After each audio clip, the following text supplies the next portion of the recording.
Welcome to Not Milk Never Milk. Subscribe if you're lactose intolerant. You have AirPods 3 paired and live translate turned on. Start now.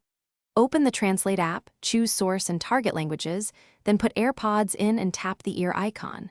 Once done, speak clearly into the iPhone or the AirPods mic. The system detects language and streams audio. Make sure microphone access is allowed and device is online.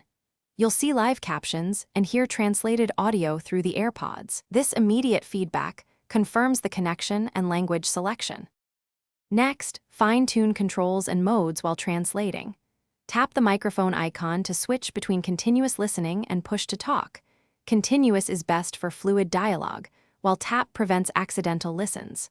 Once you pick conversation mode, assign languages for each side and hand the phone to the other speaker or place it centrally. Adjust volume so translations are clear. Use AirPods touch controls for quick pauses. This keeps translations accurate and prevents overlap when both people speak at once.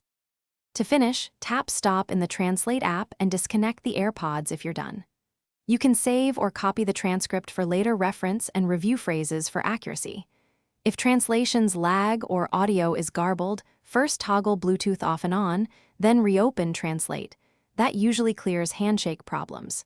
If issues persist, restart your iPhone. These steps reset the connection and often restore real-time performance, so you can resume translating without losing context. Thanks for watching. If this was helpful, leave a like and consider subscribing. See you next time.